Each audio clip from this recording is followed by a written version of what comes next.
cost prohibitive. I mean, if it's going to cost you more to power your car than it is costing you to use fossil fuel, you're going to stay with fossil fuel. Yeah, because part of it's everybody's got only so much budget, and they'd rather. I mean, I don't know about you, but I'd rather spend it on clothes than buying more gas for my car. Yeah, I mean, or savings, or food, or I know. you know. See, in my case, I don't drive anymore because I'm old.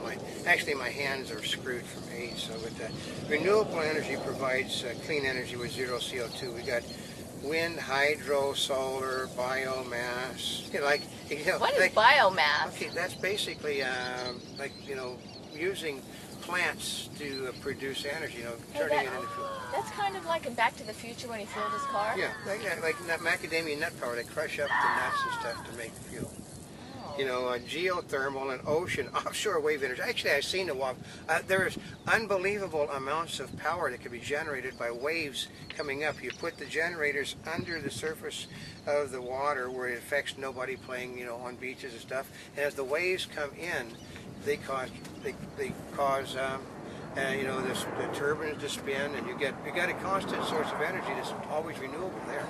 It's clean as can be. Why don't they do something like that? Or are they worried about animal life? They can't get permits. And we say, how do you get permits for, who owns that property out? I mean, well, no, the same people that want to save the planet won't allow you to get a permit to build. They won't. Okay, they won't allow you to build things. They won't allow you to build the huge towers for wind energy. Really? Yeah, remember we've been at the wind conference. Well, yeah, because on the wind conference, those propeller things that they use. Yeah. I mean, these are 10 stories tall. That's We're not talking like the width of my arm. We are talking about generators, the size of houses. Bigger.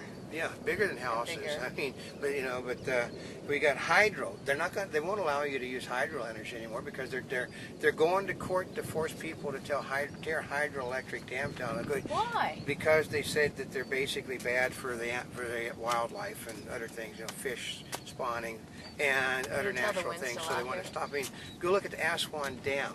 That one was pushed through because it's basically a dictatorship, but the environmentalists fought tooth and nail to stop the Aswan Dam from being built to provide power for the people of Egypt. If you know anything about China, they dammed the Yangtze River and flooded. I mean, we're talking about. I mean, you'd think that. An example is, most of you people don't know that Yosemite National Park has a twin called Hetch Hetchy. It does? Where's that? That is what's underneath the dam. That's what the dam filled up. The dam in Egypt? No, Hetch Hetchy is here. Yosemite National Park is middle California. Central California. But right next to Yosemite is Hetch Hetchy, which is a twin identical to Yosemite National Park. They dammed the river and filled the park. I never even heard of that I think a lot of people haven't. They did the same thing when they dammed the Yangtze to control the river. They flooded so much ground. We're talking, it's an environmental nightmare doing what they did because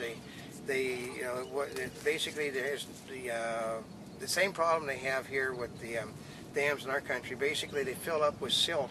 When things fill up with silt, the soil doesn't go downstream like it's supposed to. And it clogs. And it clogs everything up, causes huge flooding. But then we've got solar. Solar's another good one. I always like solar power. I mean, I don't know how expensive those panels are or anything like that. But with California sun, I think it's a good idea. I had a solar generator in my house. Basically what it was, our house was built so one area of our house basically faced the sun almost all the time.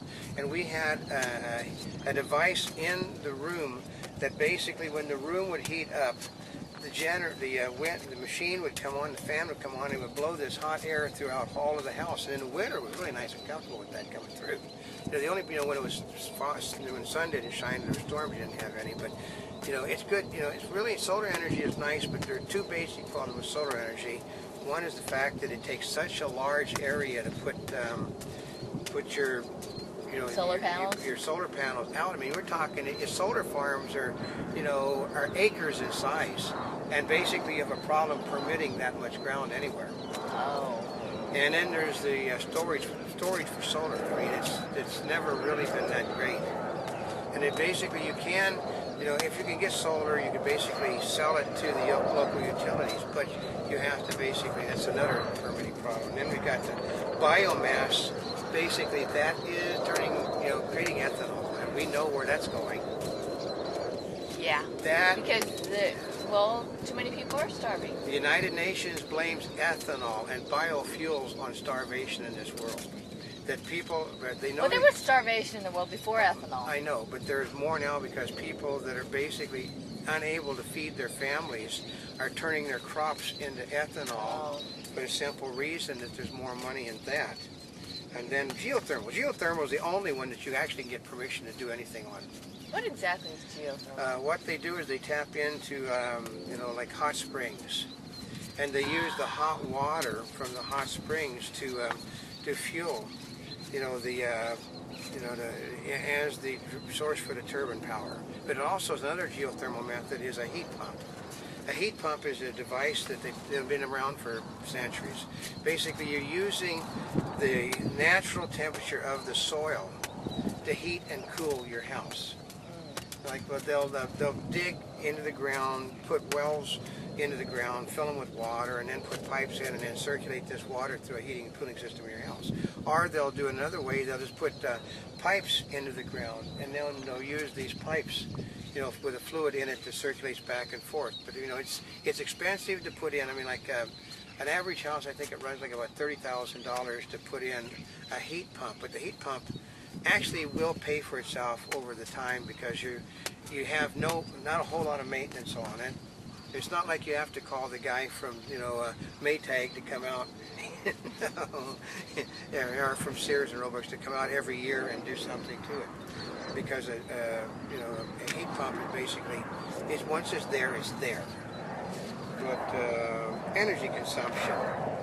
Oh boy, I knew he was going to give me this because energy consumption of building, it can be measured in terms of kilowatts per minute or per hour. Per hour? Is that what that minute is? Yeah, kilowatts an hour, kilowatts a minute. Oh, okay. The advantages are, I didn't know there's advantages to measuring it, but I guess so. Allows comparisons to be made with other similar types of buildings. Simple to calculate, and there's actually only two variables. The UK, which is annual energy consumption and floor area. UK government white paper issued in 2004 proposes energy consumption be measured in terms of carbon dioxide. In minutes. Okay. The advantage of including CO2 is that it includes the energy source. And this is irrelevant when renewable energy sources are used. Hey, you know what's not on there? I just realized it. Renewable is the methane from... Okay, folks. We know... From farms. We know of a renewable source of energy that nobody bothers to tap. I mean, I'll give the people that have the brains a tip on renewable energy. Every major city basically has a stockyard. And they bitch up a storm about the smell and stuff that comes from the stockyard. First, if you tent that stockyard, put a huge tent over the top of it, and you sit there and pump the methane gas from that animals into holding tanks, you could produce power like you would not believe. Plus, you also have all of the fertilizer in the form of manure that those animals are turning out. So, you want to make money? Get into the animal methane production business, because instead of people wanting to eliminate animals, they'll want more animals to be produced, because the animals is a byproduct of becoming food, because they produce sustainable energy for us. And you're probably better with cows than chickens, because my family has. I know. Chickens, we have a chicken ranch. Chicken, and somebody refers to as a chicken farmer. Well, the chickens are little droppings compared to a cow, but they are pretty stinky. No, but chicken fertilizer is really hot too. Is it? You clean that chicken room up and use a fertilizer, but that's one. But okay. Or trash. That's right. For the methane. But the problem with changing the ways of measurement is that you end up with people my age that don't understand the new method of measurement. And you probably don't, we're talking, we've got two different generations here. And I think it's the generation... I can let you go.